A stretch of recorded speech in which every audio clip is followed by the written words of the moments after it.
اور آپ نے فرمایا کہ تم سے پہلے جو اہل ایمان گزرے ان پر بہت سختیاں کی گئیں، انہیں گڑھے میں پھینک کے جلایا گیا، ان کے جسموں کو آڑے سے کاٹا گیا، ان کے جسم کے گوشت کو لوہے کی کنگھیوں سے کریدا گیا، چھیلا گیا۔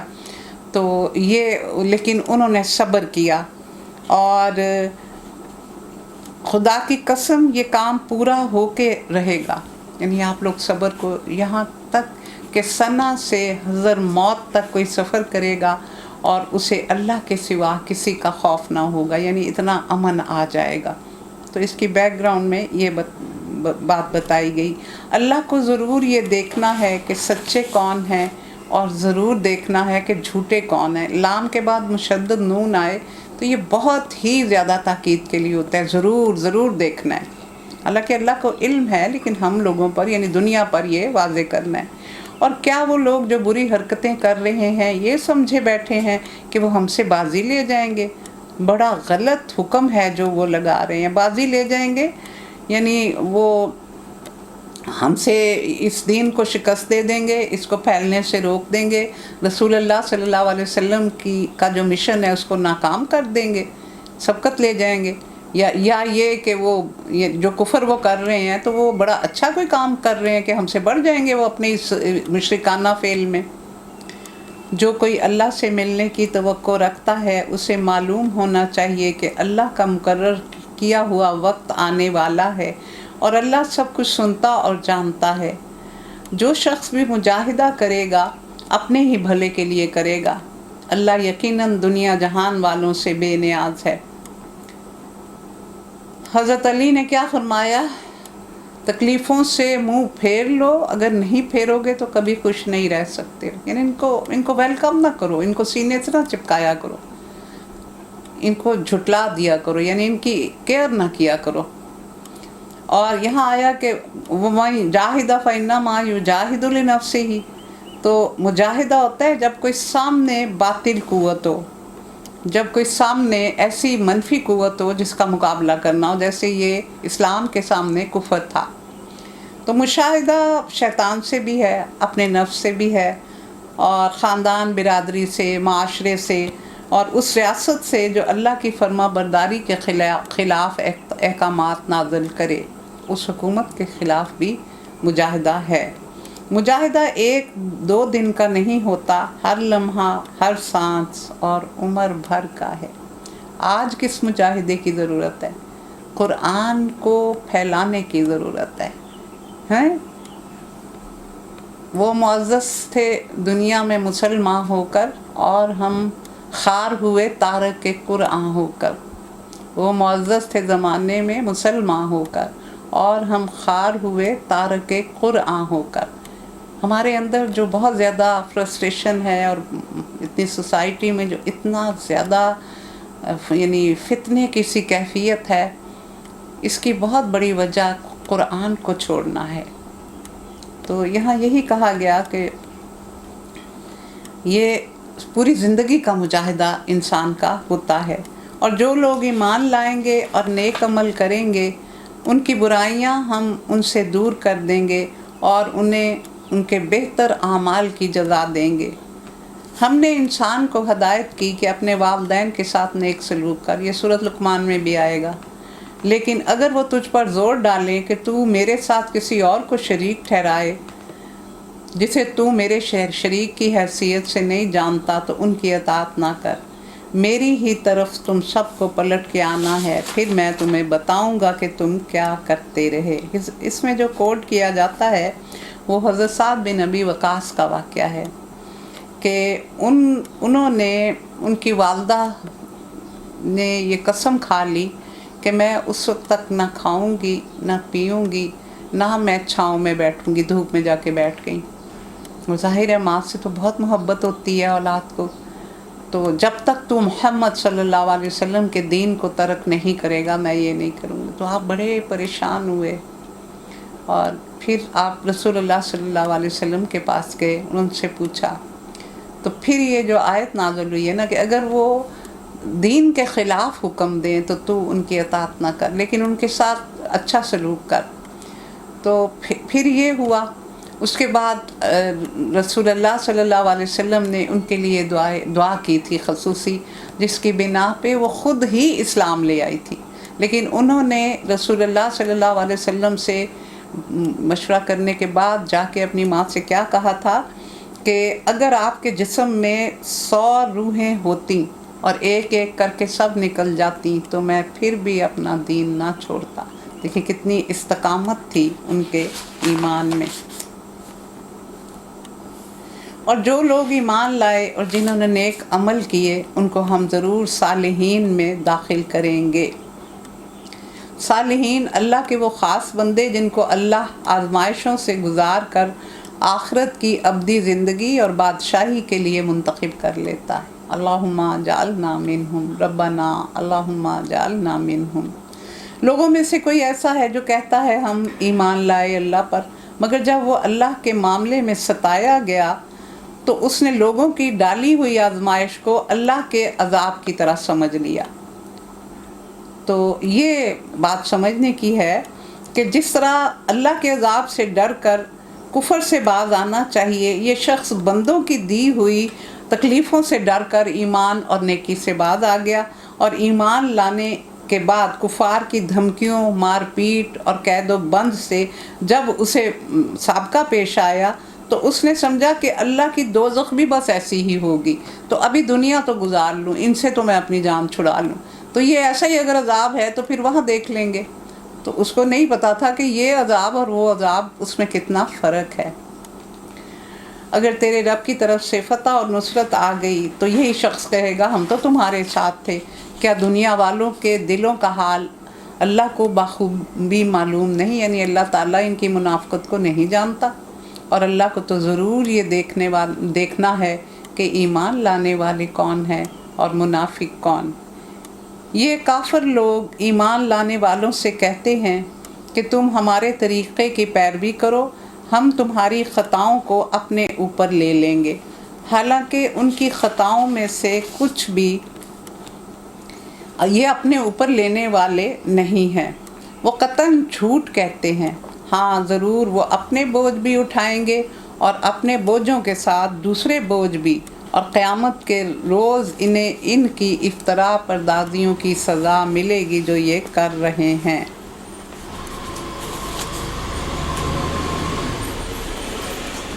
اس میں جو زیادہ ذکر ملتا ہے وہ یہ ہے کہ کچھ لوگ ایمان کی طرف آنے کی رغبت رکھتے تھے، جیسے ولید بن مغیرہ، اور حضرت عمر کے متعلق ہے کہ جب وہ ایمان لانے لگے تو ابو سفیان اور حرب بن امیہ نے ان سے یہ کہا تھا کہ آپ ایسے نہ کرو، اول تو کوئی یہ جو سسٹم ہے یہ ٹھیک ہے ہی نہیں کہ وہاں سزا ملے گی، یہ ہوگا وہ ہوگا، یہ تو کہانیاں بنائی ہوئی ہیں، تو اگر ایسا ہو بھی گیا تو وہاں ہم آپ کا بوجھ اٹھا لیں گے، تو پھر لوگوں کو روک دیتے تھے۔ اس طرح ولید بن مغیرہ بھی راضی ہو گیا تھا، لیکن اس کے دوست نے کہا کہ یہ نہیں ہے بات کہ تم جو سوچ رہے ہو، ایسا کچھ نہیں ہونے کا، ہاں اگر ہوا بھی تو میں تمہارا بوجھ اٹھاؤں گا، لیکن تم مجھے کچھ رقم یہاں اس کے بدلے میں دے دینا۔ تو وہ بخیل آدمی تھا، اس نے تھوڑی سی دی اور اس کے بعد پھر وہ اس سے ہٹ گیا تھا۔ تو رسول اللہ صلی اللہ علیہ وسلم نے فرمایا، اسے حضرت ابو ہریرہ اور انس بن مالک سے روایت کیا گیا کہ جو شخص ہدایت کی طرف لوگوں کو دعوت دے گا تو اس کی دعوت سے جتنے لوگ اس کے پیروکار بن جائیں گے تو اس کے نامہ اعمال میں ان کی نیکیوں کا بھی جو ہے اجر وہ ڈالا جائے گا۔ اسی طرح اگر کوئی شخص لوگوں کو برائی کی طرف بلائے گا اور لوگ اس کے کہنے پہ وہ گناہ اور برائی کرنا شروع کر دیں گے تو اس کے نامہ اعمال میں ان کے گناہوں کا بوجھ بھی ڈالا جائے گا، یعنی اس کی وجہ سے وہ لوگ بھی گناہ گار ہوئے۔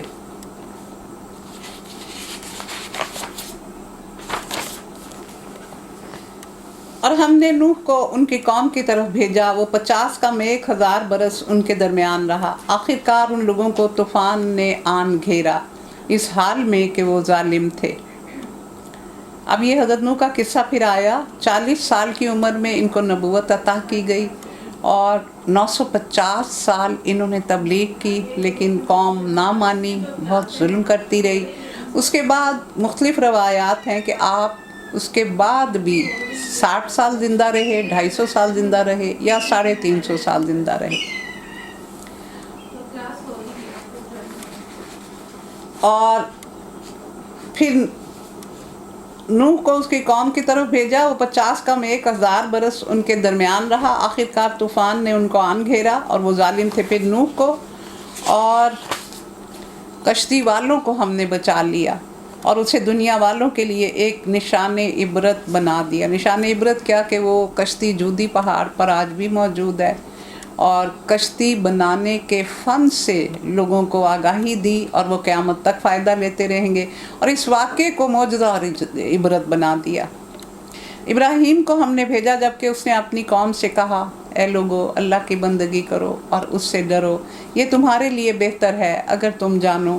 تم اللہ کو چھوڑ کر جنہیں پوج رہے ہو وہ محض بت ہیں، اوثان وثنا کی جمع، اور تم ایک جھوٹ گھڑ رہے ہو. در حقیقت اللہ کے سوا جن کی تم پرستش کرتے ہو وہ تمہیں کوئی رزق بھی دینے کا اختیار نہیں رکھتے. اللہ سے رزق مانگو، اس کی بندگی کرو، اس کا شکر ادا کرو، اسی کی طرف تم پلٹائے جانے والے ہو. اور اگر تم جھٹلاتے ہو تو تم سے پہلے بہت سی قومیں جھٹلا چکی، اور رسول پر صاف صاف پیغام پہنچا دینے کے علاوہ کوئی ذمہ داری نہیں ہے. کیا ان لوگوں نے کبھی دیکھا ہی نہیں کہ اللہ کس طرح خلق کی ابتدا کرتا ہے پھر اس کا اعادہ کرتا ہے؟ یقیناً یہ اعادہ اللہ کے لیے آسان ہے. ان سے کہو زمین میں چلو پھرو اور دیکھو کہ اس نے کس طرح خلق کی ابتدا کی، پھر اللہ بارے دیگر بھی زندگی بخشے گا. یعنی ایک دفعہ بنایا تو پھر وہ دوبارہ بھی تخلیق کرے گا. یقیناً اللہ ہر چیز پر قدرت رکھتا ہے، جس سے چاہے سزا دے، جس پر چاہے رحم کرے. اسی کی طرف تم پھیرے جانے والے ہو اور تم اللہ کو عاجز نہیں کر سکتے. اعمال پر تکبر نہ کرو. ایک بزرگ نے 750 سال عبادت کی. اللہ کے پاس پہنچے تو اللہ تعالیٰ نے پوچھا کہ جنت میں جانا ہے کہ حساب کر لیں. تو انہوں نے بہت زیادہ عبادت کی ہوئی تھی، تو انہیں یہ خیال تھا کہ میں تو پہلے دیکھ لیتے ہیں اللہ تعالیٰ کو. ان کا شاید پتہ نہیں کیا ان کے ذہن میں بات تھی. تو اللہ تعالیٰ نے اپنے فرشتوں سے کہا کہ انہیں ذرا ایک دوزخ کا چکر لگوا کے لاؤ. وہ جب دوزخ کا چکر لگوانے گئے تو ان کی زبان خشک ہو گئی. یعنی دوزخ ایسی چیز ہے کہ اسے دیکھ کے بھی زبان خشک ہو جاتی ہے. تو انہوں نے کہا کہ مجھے تو بڑی پیاس لگ رہی ہے، تو مجھے پانی چاہیے تھوڑا. فرشتوں نے کہا کہ یہاں پانی ایسے تو نہیں ملتا، ہمیں آپ کو کچھ دینا پڑے گا. تو ان کے پاس وہاں سوائے نیک اعمال کے تو کچھ نہیں تھا. تھوڑی دیر تو صبر کیا، لیکن جب پیاس بہت حد سے گزر گئی تو انہوں نے کہا اچھا لے لو. انہوں نے کہا یہاں ایک ہی چیک کیش ہوتا ہے اور وہ نیک اعمال کا ہے. تو ان کو پھر اپنے آدھے اعمال دینے پڑے اور پھر پانی ملا. پھر اللہ کا حکم ہوا ان کو ایک اور چکر لگواؤ. دوسرا چکر لگوایا تو پھر وہی حالت. جو باقی کے اعمال تھے وہ دوسری دفعہ پانی پینے میں لگ گئے. پھر وہ جب اللہ تعالیٰ کے پاس آئے تو اللہ تعالیٰ نے فرمایا اب آ جاؤ میرے پاس، تم ادھر بیٹھ جاؤ میرے پاس آ کے. یعنی یہ کیا تھا کہ ان کے دل میں یہ تھا کہ میں نے بہت عمل کیے ہوئے ہیں. تو یہ تو قبولیت کی بہت زیادہ دعا کرنی چاہیے.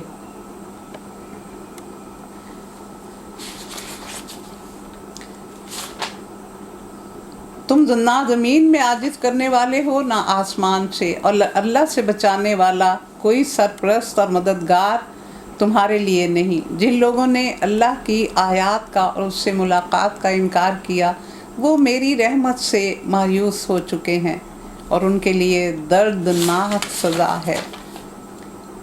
21 میں آیا جسے چاہے گا عذاب دے گا، جسے چاہے گا بخش دے گا. یہاں کہا جا رہا ہے کہ ان کو عذاب اور سزا دی جائے گی جو اس کی ملاقات سے مایوس ہو جاتے ہیں اور اس کی آیات کو جھٹلاتے ہیں. ان کے یقیناً سزا ہے.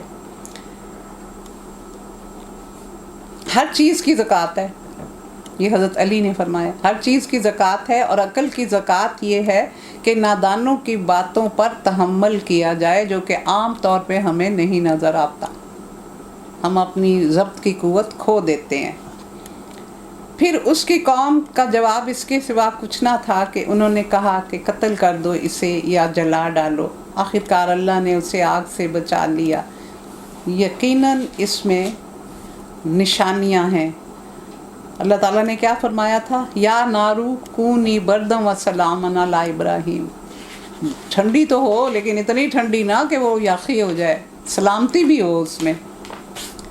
ان لوگوں کے لیے نشانیاں ہیں جو ایمان لانے والے ہیں۔ اور اس نے کہا تم نے دنیا کی زندگی میں اللہ کو چھوڑ کر بتوں کو اپنے درمیان محبت کا ذریعہ بنایا تھا، مگر قیامت کے روز تم ایک دوسرے پر کا انکار کرو گے اور ایک دوسرے پر لعنت بھیجو گے، اور تمہارا ٹھکانہ آگ ہوگا اور تمہارا کوئی مددگار نہ ہوگا۔ یہاں عابد اور معبود یعنی جن کی عبادت کرتے تھے اور جو عبادت کرنے والے تھے، وہ دونوں ایک دوسرے کا انکار کریں گے اور ایک دوسرے پر لعنت بھیجیں گے۔ وہ کہیں گے کہ تم نے ہمیں گمراہ کیا، وہ کہیں گے کہ تمہارے پاس رسول آئے تھے، کتابیں آئی تھیں، عقل تھا، شعور تھا، تم نہ مانتے ہماری بات۔ تو اس طرح کی تکرار ہوگی وہاں۔ اس وقت لوط نے اس کو مانا اور ابراہیم نے کہا میں اپنے رب کی طرف ہجرت کرتا ہوں۔ حضرت لوط آئے تھے آپ کے ساتھ جب آپ نے عراق سے فلسطین کی طرف ہجرت کی تھی۔ وہ زبردست ہے اور حکیم ہے، اور ہم نے اسحاق اور یعقوب جیسی اولاد اسے عطا فرمائی اور اس کی نسل میں نبوت اور کتاب رکھ دی۔ دیکھیں 2 بیٹوں سے 2 سلسلے چلے، بنی اسرائیل اور بنی اسماعیل، اور اسے دنیا میں اس کا اجر عطا کیا اور آخرت میں وہ یقیناً صالحین میں سے ہوگا۔ رسول اللہ صلی اللہ علیہ وسلم نے کیا فرمایا تھا؟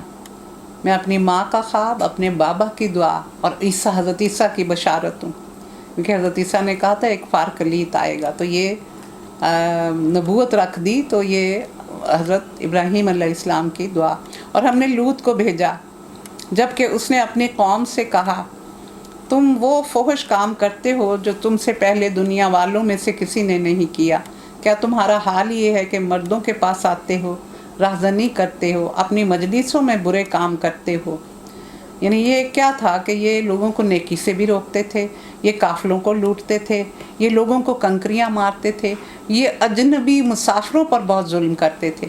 حضرت سارہ نے اپنے غلام کو بھیجا تھا تو اس کو مار مار کے سامان بھی چھین لیا اور مار مار کے اس کو لہو لہان کر دیا۔ تو یہ مسافروں کے ساتھ بہت بدسلوکی کرتے تھے، اور اس کے علاوہ یہ محفلوں اور باغوں میں اجتماعی طور پر ہومو سیکشولیٹی کے مرتکب ہوتے تھے، یعنی باغوں میں بھی اور کھلی جگہوں پہ اور اکٹھے اپنی بیٹھکوں میں، یعنی کوئی شرم حیا بھی نہیں تھی ان میں۔ اور پھر شطرنج کھیلتے تھے، یعنی بہت سی ان میں ایسی بری چیزیں تھیں۔ پھر رنگے ہوئے بھڑکیلے کپڑے پہنتے تھے، ظاہر ہے جو کام وہ کرتے تھے اس کا تقاضا شاید یہ تھا، تو اس طرح کے یہ کام کرتے تھے، اور ایڈز اسی کا نتیجہ ہوتا ہے۔ پھر کوئی جواب اس کی قوم کے پاس اس کے سوا نہ تھا کہ انہوں نے کہا لے آ اللہ کا عذاب اگر تو سچا ہے۔ لوط نے کہا اے میرے رب، ان مفسد لوگوں کے مقابلے میں میری مدد فرما۔ دیکھیں اپنے رب کے ساتھ ہی وہ رجوع کرتے ہیں رسول بھی۔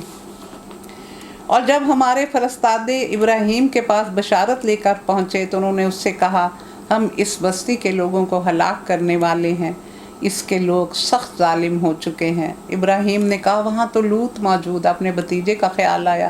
انہوں نے کہا ہم خوب جانتے ہیں وہاں کون کون ہے، ہم اسے اور اس کی بیوی کے سوا اس کے باقی سب گھر والوں کو بچا لیں گے، اور اس کی بیوی پیچھے رہ جانے والوں میں ہوگی، اور اس کی بیوی پیچھے رہ جانے والوں میں سے تھی۔ پھر جب ہمارے فرشتے لوط کے پاس پہنچے تو ان کی آمد پہ وہ سخت پریشان ہوا۔ انہوں نے کہا نہ ڈرو، نہ رنج کرو، ہم تمہیں اور تمہارے گھر والوں کو بچا لیں گے، سوائے تمہاری بیوی کے جو پیچھے رہ جانے والوں میں ہوگی۔ انہوں نے رنج کیوں کیا تھا کہ فرشتے خوبصورت لڑکوں کے روپ میں آئے تھے، اور انہوں نے کہا کہ اب یہ قوم جو ہے یہ چڑھ دوڑے گی اور میں ان کی حفاظت نہ کر سکوں گا، تو انہیں پتہ نہیں چلا تھا کہ یہ فرشتے ہیں۔ ہم اس بستی کے لوگوں پر آسمان سے ایک عذاب نازل کرنے والے ہیں اس فسق کی بدولت جو یہ کرتے ہیں، اور ہم نے اس بستی کی ایک کھلی نشانی چھوڑ دی ہے ان کے لیے جو عقل سے کام لیتے ہیں۔ پھر 5 عذاب اکٹھے آئے تھے، اور یہ بستی جو ہے یہ حضرت جبرائیل علیہ السلام نے اپنے پروں پہ اٹھا کے تو جعلہا عالیہا سافلہا، یعنی اوپر تک لے گئے اور پھر ان کو پٹخ دیا، تو وہ بحیرہ مردار میں دفن پڑی ہے وہ ان کی قوم جو ہے، پوری بستی، جو اس کے آثار بھی ملتے ہیں۔ اور مدین کی طرف ہم نے ان کے بھائی شعیب کو بھیجا، اس نے کہا اے میری قوم کے لوگو، اللہ کی بندگی کرو اور روز آخرت کے امیدوار رہو اور زمین میں فساد نہ مچاتے پھرو، مگر انہوں نے اسے جھٹلا دیا۔ آخر کار ایک سخت زلزلے نے انہیں پکڑ لیا اور وہ اپنے گھر میں اوندھے پڑے رہ گئے۔ اور عاد اور سمود کو ہم نے ہلاک کیا، تم وہ مقامات دیکھ چکے ہو جہاں وہ رہتے ہیں۔ وہ عاد اور سمود کی بستیاں جو پہاڑ کاٹ کاٹ کے بنائی گئی تھیں اور بڑے بڑے ستونوں والے گھر اور پہاڑوں کے اندر بازار بھی بناتے تھے، تو وہ آج تک موجود ہیں، اور کہا جاتا ہے کہ وہاں ہڈیاں بھی ہیں، آج تک یہ ان کے اثرات موجود ہیں۔ اور ان کے اعمال کو شیطان نے ان کے لیے خوشنما بنا دیا اور انہیں راہ راست سے بھٹکا دیا، حالانکہ وہ ہوش رکھنے والے لوگ تھے۔ فصدہم عن السبیل وکانوا مستبصرین، مستبصرین کون ہوتے ہیں؟ کہ وہ جاہل اور نادان نہ تھے، اپنے وقت کے بڑے ترقی یافتہ لوگ تھے، ہوشیار اور دانا تھے۔ عرب کے جن علاقوں میں یہ قومیں آباد تھیں، عرب کا بچہ بچہ ان سے واقف تھا۔ جنوبی عرب کا پورا علاقہ جو اب احقاف، یمن اور حضر موت کے نام سے معروف ہے، عاد کا مسکن تھا۔ حجاز کا شمالی علاقہ رابغ سے عقبہ تک، مدینہ اور خیبر سے تیمہ اور تبوک تک کا علاقہ سمود کا تھا، جو آج بھی ان کے اثرات سے، کھنڈرات سے بھرا ہوا ہے۔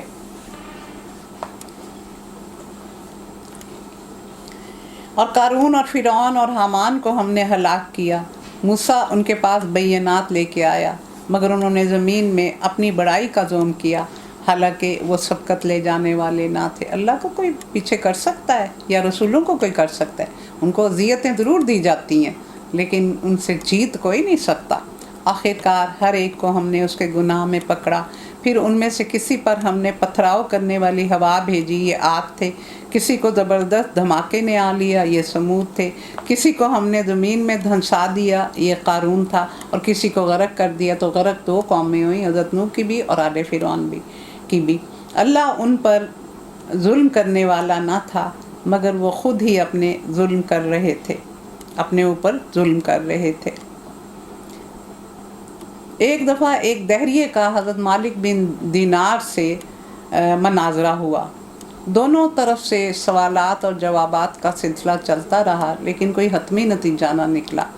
تو حضرت مالک بن دینار تھوڑے ہو گئے کہ کس طرح اب اس کو اس طرف بلایا جائے، تو پھر انہوں نے سوچ کے کہا کہ اچھا، ہم دونوں اپنا ہاتھ آگ میں ڈالتے ہیں، جس کا جل جائے گا وہ جھوٹا ہوگا اور جس کا نہیں جلے گا وہ سچا ہوگا۔ تو جب ان دونوں نے اپنا ہاتھ ڈالا تو کسی کا بھی ہاتھ نہ جلا۔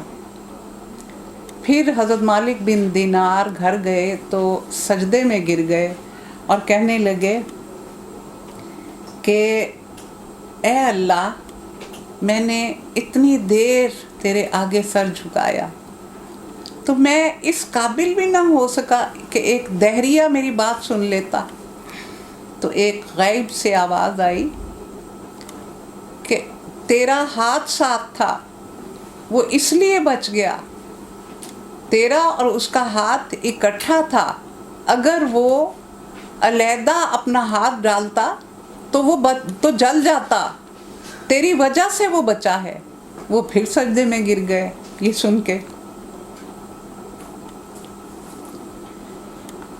جن لوگوں نے اللہ کو چھوڑ کر دوسرے سرپرست بنائے، ان کی مثال مکڑی جیسی ہے جو ایک گھر بناتی ہے، اور سب گھروں سے زیادہ کمزور گھر مکڑی کا ہوتا ہے، عنکبوت۔ نہ چھت، نہ دیواریں، نہ سردی روکے نہ گرمی روکے۔ کاش یہ لوگ، یعنی یہ عقیدہ اتنا کمزور ہے کہ اس کی کوئی بنیاد ہی نہیں، کفر کا، بت پرستی کا، غیر اللہ کی پرستش کا۔ عنکبوت کیوں کہا گیا، عنکبوت کا گھر کیوں کہا گیا؟ کہ وہ اتنا کمزور عقیدہ ہے شرک کا اور کفر کا کہ اس کی کوئی بنیاد ہی نہیں ہے، اس کی کوئی دیوار نہیں، اس کی کوئی چھت نہیں، اس کی کوئی سالڈ بیس نہیں ہے۔ کاش یہ لوگ علم رکھتے، یہ لوگ اللہ کو چھوڑ کر جس چیز کو پکارتے ہیں اللہ اسے خوب جانتا ہے اور وہی زبردست اور حکیم ہے۔ یہ مثالیں ہم لوگوں کی فہمائش کے لیے دیتے ہیں، مگر اس کو وہی لوگ سمجھتے ہیں جو علم رکھنے والے ہیں۔ خلق اللہ السماوات والارض بالحق ان فی ذلک لآیۃ للمؤمنین۔ اللہ نے آسمانوں کو اور زمین کو برحق پیدا کیا، در حقیقت اس میں نشانیاں اہل ایمان کے لیے ہیں کہ ان نشانیوں سے اللہ تک پہنچیں گے اہل ایمان۔ اتل ما اوحی الیک من الکتاب واقم الصلاۃ ان الصلاۃ تنہی عن الفحشاء والمنکر ولذکر اللہ اکبر واللہ یعلم ما تصنعون۔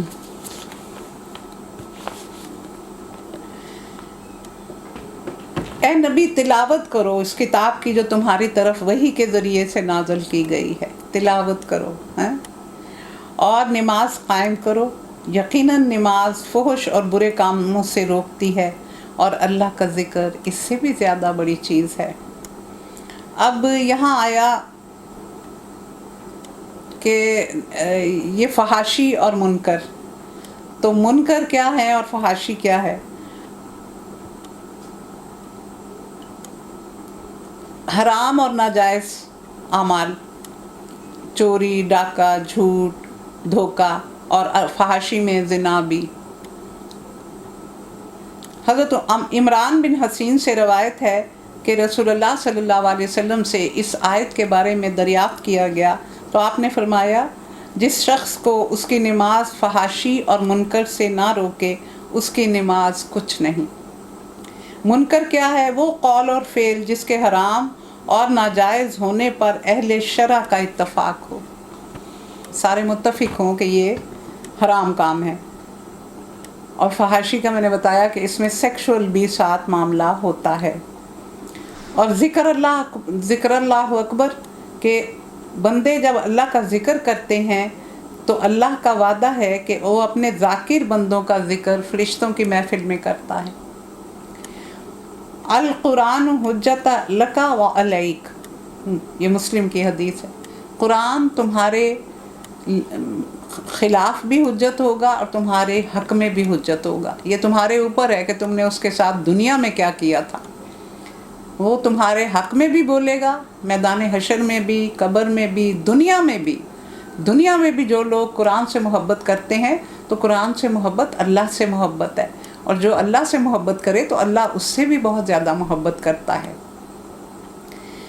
اور تلاوت کے مقاصد کیا ہے؟ کہا گیا نا کہ انہیں پڑھ کے سناؤ، تلاوت کرو ان کے سامنے۔ تو اس کا مقصد کیا ہے؟ اجر و ثواب، اس کے معانی اور مطالب کو سمجھنا، اس میں غور و فکر کرنا، تعلیم و تدریس اور وعظ و نصیحت، یہ سب کچھ اس میں ہوتا ہے۔ کفر کا مقابلہ کرنے کے لیے دو نعمتیں ہیں، ایک تلاوت قرآن اور دوسرا نماز کی ادائیگی۔ تو ان سے قوت پکڑی جاتی ہے جب انسان اپنے رب کے لیے کام کر رہا ہوتا ہے، تو ان دو چیزوں سے اسے قوت ملتی ہے۔ اور پھر آیا کہ اللہ جانتا ہے جو تم بنا رہے ہو، تصنعون صنعت سے ہے۔ تو حضرت عثمان نے فرمایا کہ ضائع ہے وہ عالم جس سے علم کی بات نہ پوچھی جائے، وہ ہتھیار جس کو استعمال نہ کیا جائے، جہاد نہ کیا جائے جس سے، وہ مال جو کار خیر پر خرچ نہ کیا جائے، وہ علم جس پر عمل نہ کیا جائے، وہ مسجد جس میں نماز نہ پڑھی جائے، وہ نماز جو مسجد میں نہ پڑھی جائے، اور وہ اچھی چیز جسے قبول نہ کیا جائے، وہ مصحف جس کی تلاوت نہ کی جائے، کہ اس کو ضائع، قرآن کو ہم نہیں پڑھتے، وہ لپیٹ کے رکھ دیتے ہیں، وہ مصحف جس کی تلاوت نہ کی جائے، وہ زاہد جو خواہش دنیا دل میں رکھے، وہ عمر جس میں آخرت کی تیاری نہ کی جائے، ضائع کہا گیا اس کو۔ اور اہل کتاب سے بحث کرو نہ کرو مگر عمدہ طریقے سے، سوائے ان لوگوں کے جو ان میں سے ظالم ہوں، اور ان سے کہو ہم ایمان لائے اس چیز پر بھی جو ہماری طرف بھیجی گئی ہے اور اس چیز پر بھی جو تمہاری طرف بھیجی گئی ہے، ہمارا رب اور تمہارا رب ایک ہے اور ہم اسی کے فرما بردار ہیں، اور اے نبی ہم نے اسی طرح تمہاری طرف یہ کتاب نازل کی ہے۔ تو ایمان صرف ان مضامین تورات اور انجیل پر ہے جو اللہ کی طرف سے حضرت عیسیٰ اور موسیٰ پر نازل ہوئے تھے، یعنی ان کا یہ کہتے تھے کہ ہم آپ کی بات کو نہیں مانیں گے۔ صحیح بخاری میں ہے کہ اہل کتاب تورات اور انجیل کو ان کی اصلی زبان عبرانی میں پڑھتے تھے اور مسلمانوں کو ان کا ترجمہ عربی زبان میں کر کے بتاتے تھے۔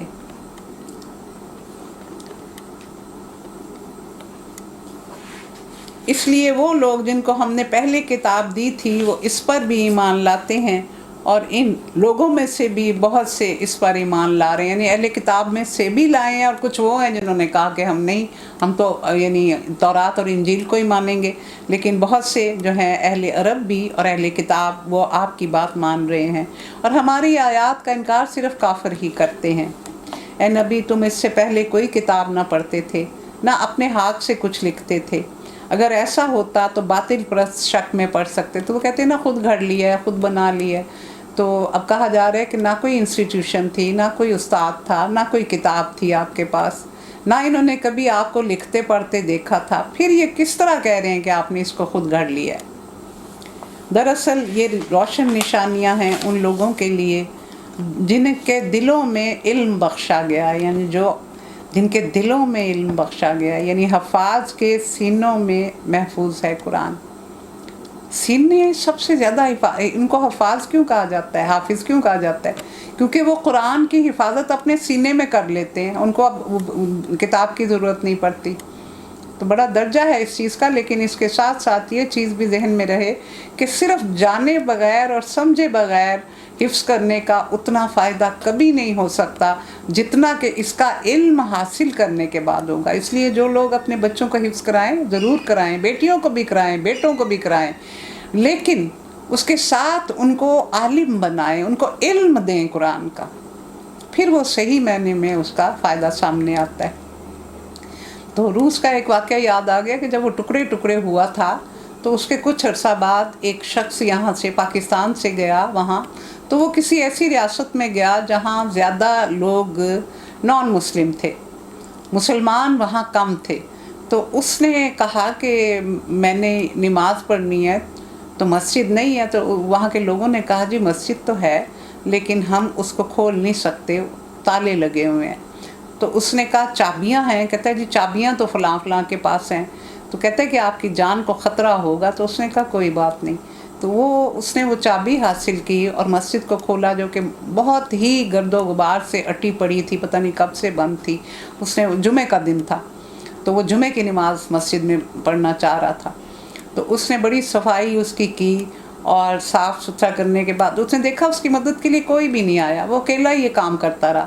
اور اس کے بعد پھر اس نے اذان دی تو پھر اس کے دل میں یہ یقیناً خیال تھا کہ اب لوگ اذان کی آواز سنیں گے تو آ جائیں گے، لیکن پھر بھی کوئی نہیں آیا۔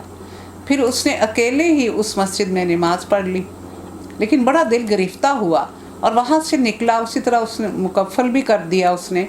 تو نکلنے کے بعد وہ راستے میں کچھ بچے کھیل رہے تھے، تو اس کے پاس قرآن تھا، اس نے ان کو قرآن دکھایا، ان کو کہا یہ دیکھو یہ تم کیا ہے، یہ تم پڑھ سکتے ہو؟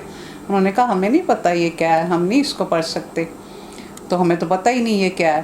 تو پھر اس شخص نے وہ تھوڑی سی آیات تلاوت کرنی شروع کر دی، پتہ نہیں یہ اللہ کی طرف سے اس کے ذہن میں آیا۔ جب اس نے تھوڑی سی تلاوت کی تو وہ بچے فر فر فر فر اس کے آگے چلنا شروع ہو گئے، وہ اس سے زیادہ تیزی سے انہوں نے وہ جو سورت وہ پڑھ رہا تھا زیادہ تیزی سے بہت سے بچوں نے وہ تلاوت کرنی شروع کر دی۔ تو بڑا حیران ہوا، پھر وہ ان کے ماں باپ سے ملا تو انہوں نے بتایا کہ ہمیں قرآن رکھنے کی اجازت نہیں، ہم نے ایک سینے سے دوسرے سینے پہ یہ منتقل کیا ہے، ہمارے گھروں میں قرآن رکھنے کی ہمیں اجازت ہی نہیں ہے، تو ہمارے بچوں کو پتہ ہی نہیں، وہ پڑھ نہیں سکتے، انہوں نے حفظ کیا ہوا ہے اور پورا قرآن حفظ کیا ہوا ہے۔ تو یہ دیکھیں یہ ہیں